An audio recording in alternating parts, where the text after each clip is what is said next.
I have been working at Get for 5 years now, and before that, I worked in different QA roles at the gaming company. I currently work as a project manager for some of the biggest teams in the world, many of whose apps you actually use on a daily basis. So today I will talk about, or I will ask 3 questions that we usually see teams face and how it affects their use of the global crowd.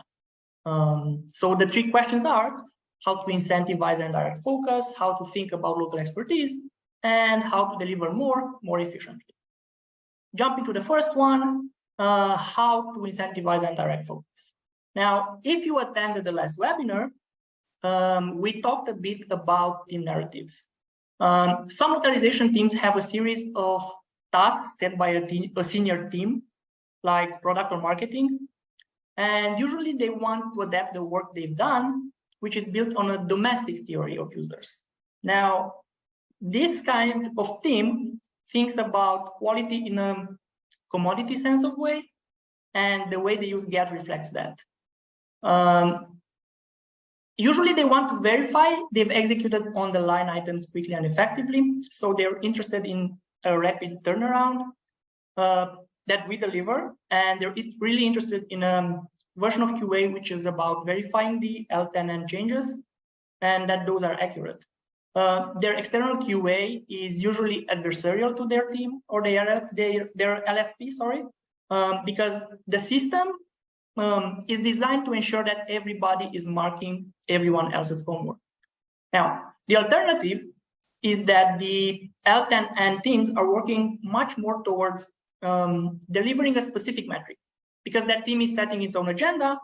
They're hung up on a question like, what's the smallest amount of work we can do for the biggest impact to that metric?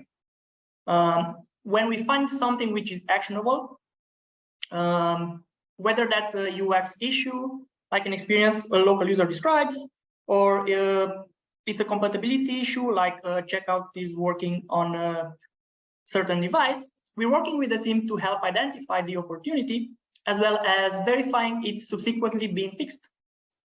Meaning that it's non-adversarial. It can be that in the first team, you have an amazing product team, which is asking these kinds of questions about international users. And because a lot of these changes can be quite specific, I think a lot of the product teams have a kind of architect mentality, which involves a big roadmap. And it's the information often gets lost. I think it's really powerful to just keep asking what can drive growth. Jumping on to the second question, how to build local expertise, we have seen teams handle very differently the way they build local expertise. This absolutely affects the way they do QA. I read Adam's interview series. It was interesting to see that Pleo, which is an expensive solution which launched across Europe last year, checked all their localized copies with their team because they felt that they couldn't trust an LSP to get the brand tone right. Now, nearly all the interviewees commented that they would have preferred local country experts in their most important markets. So some were like Japan, for which there's more nuance to get right, versus somewhere like the Nordics, where everyone speaks English. The challenge is that it puts those professionals in a position of tremendous power because they become the owner of not just quality, but proxy for user sentiment.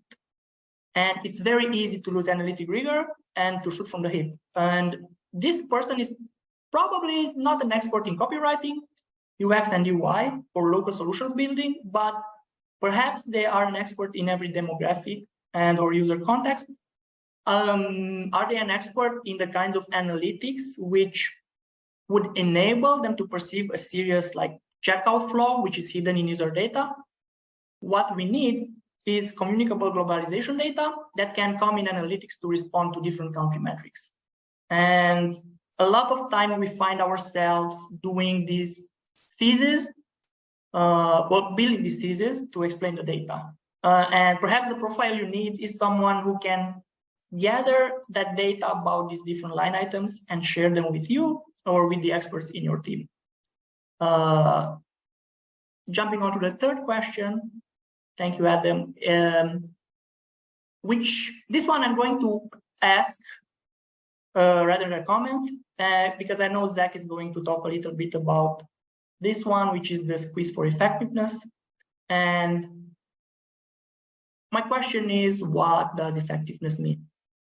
Because I think it actually takes us back to that primary question. What is the outcome we're going for? Is effectiveness delivering a list of actions, or are we talking about squeezing suppliers or doing more automation or doing more with less? If effectiveness is delivering a metric, then we're talking about greater clarity on local users and their experiences and identifying how to grow where you are. Now, the way we work with the teams, the role that crowd testing plays is very different, and so are the outcomes we see. And that's where my work as a localization project manager is headed.